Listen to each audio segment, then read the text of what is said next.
Our guest today on Caribbeana is Teri Helenese. I hope I've gotten that right You correctly, Teri. certainly have. You pronounced it correctly. All right, all right. Well, listen, can you tell us a bit about your background and how you became involved in tourism, the tourism industry in the Virgin Islands? Surely.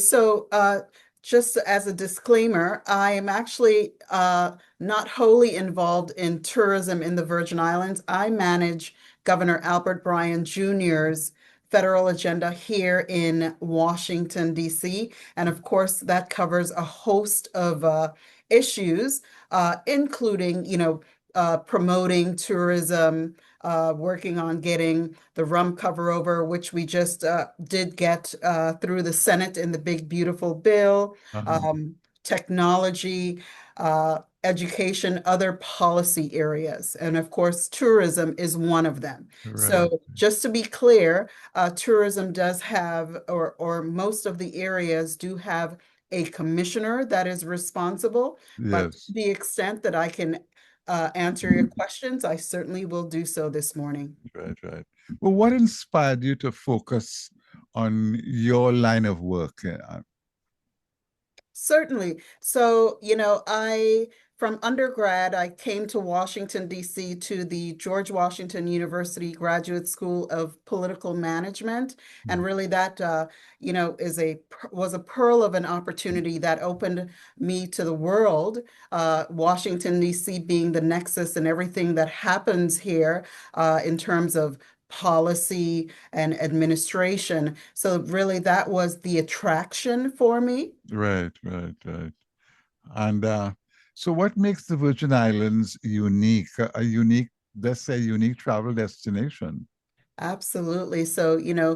We're made up of three islands, St. Croix, St. Thomas, the capital, Charlotte Amalie, is on St. Thomas, and St. John.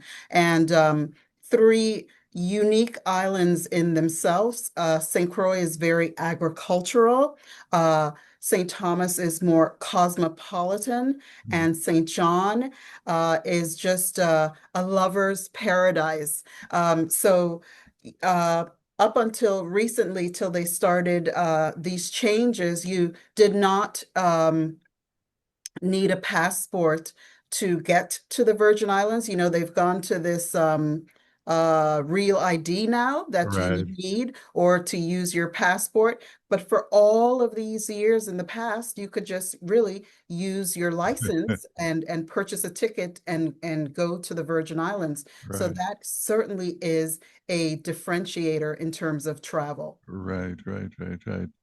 So, how has recently you spoke to some women? Give us a sense of that. I mean, because it came off as a strong mandate you laid on the region. Oh, certainly. That was an incredible experience with the Posh platform. There were women that came from all across the Caribbean. So that was really just a great opportunity to have all these brilliant minds in the room, really, and encourage our sisters, to wear their crowns, to hold their crowns Right, upright. And when we see another woman falling by the wayside, don't point fingers, don't judge her. There are tons of things that could be happening in the background. Help her, promote her, support her business, support her family's business. That is how really we engage each other supportively, and we help each other. all right, right, right, right. It seems as though it was very well received, huh? It was a well-received event. Right, right. So, what are your plans? I mean, with what's coming up in the near future that you will have an impact on in creating? In terms of the near future, so we just, as I shared with you, we just recently um, passed the rum cover over 13.25, $13.25 per proof gallon of every bottle of rum Oh, that's made from Captain Morgan or Crucian rum, or in the Virgin Islands, and Bacardi on Puerto Rico is returned to our island. So that's Ah, about $1.9 billion every 10 years, or $200 million to the Virgin Islands alone yes. annually. So there are some other tax measures within the House Ways and Means Committee where we are currently working on. And then the other big thing is opening or reopening, I should say, the St. Croix refinery. It's been on idle for a few years, and the goal before Governor Bryan's administration ends is to open it at least in phases. Of course, it would continue into the next administration. Governor Bryan has been in office now for about 7 years. His term will end on December 31st of 2026. Hmm. So our goal, his goal is to get the refinery opened at least a few phases, and then it will continue into the next administration. So those are some of the big items that I'm working on. Right, right. That rum, that's a favorite flavor of mine, you know. Absolutely. Yeah. So But Captain Morgan on St. Croix makes all the rum. So any Captain Morgan that you drink here on the mainland in Canada and yeah, even South America is made on St. Croix in the U.S. Virgin Islands. And of course, I'm sure you're aware Bacardi is made on right, Puerto right. Rico.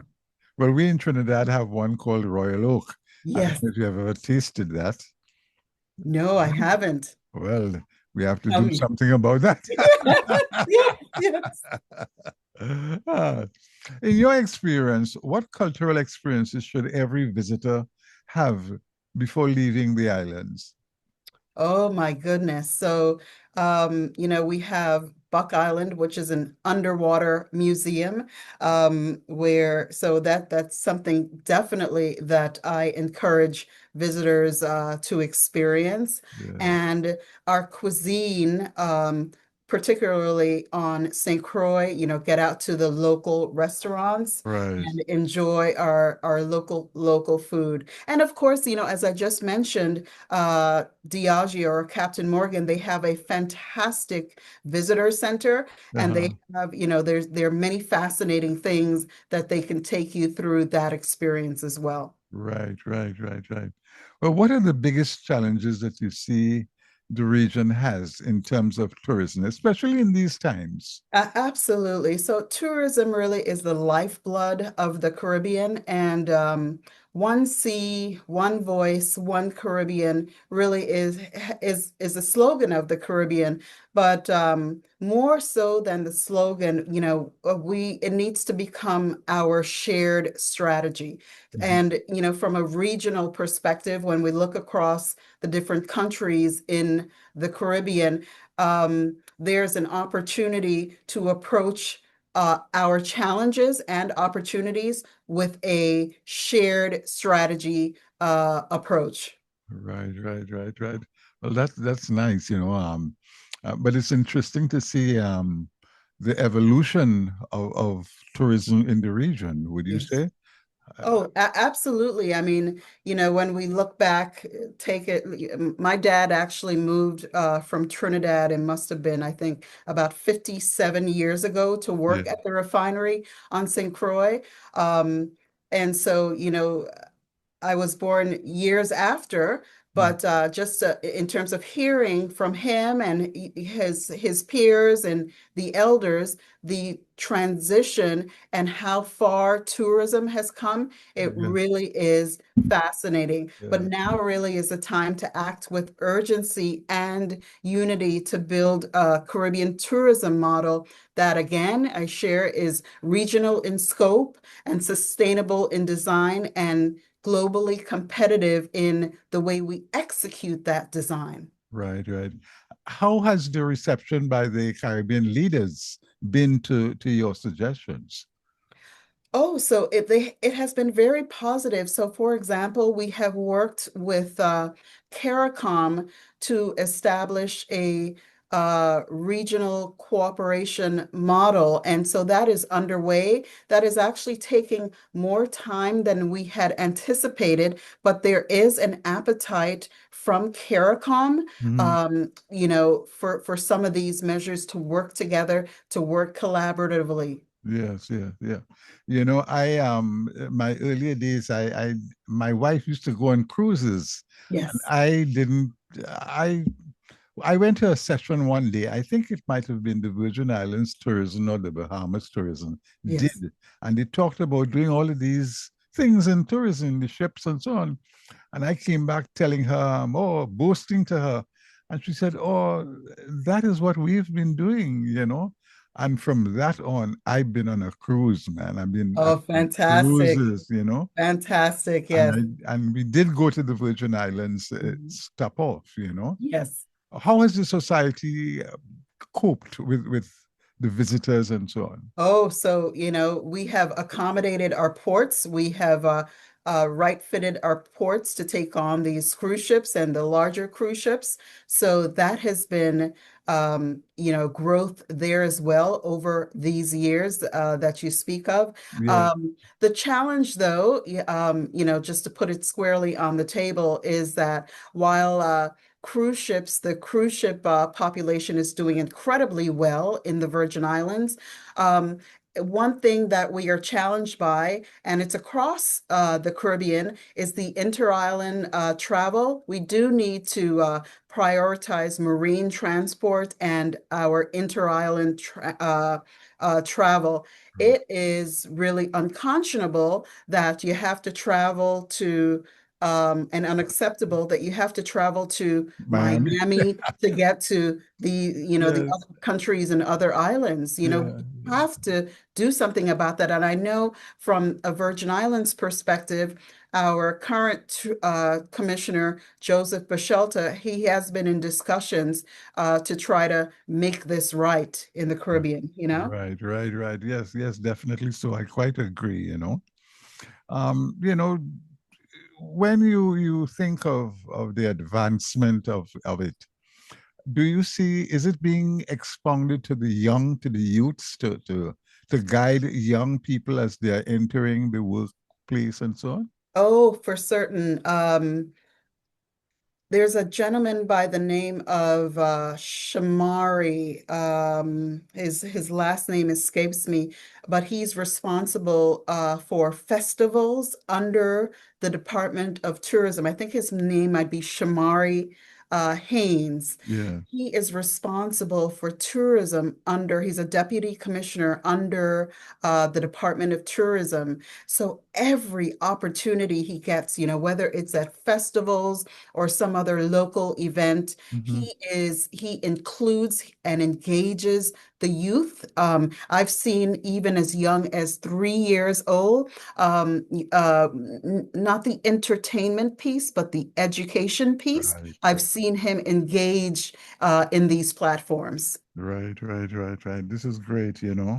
Well, in conclusion, where do you see all of this heading? Your role and where do you see the elements moving, advancing?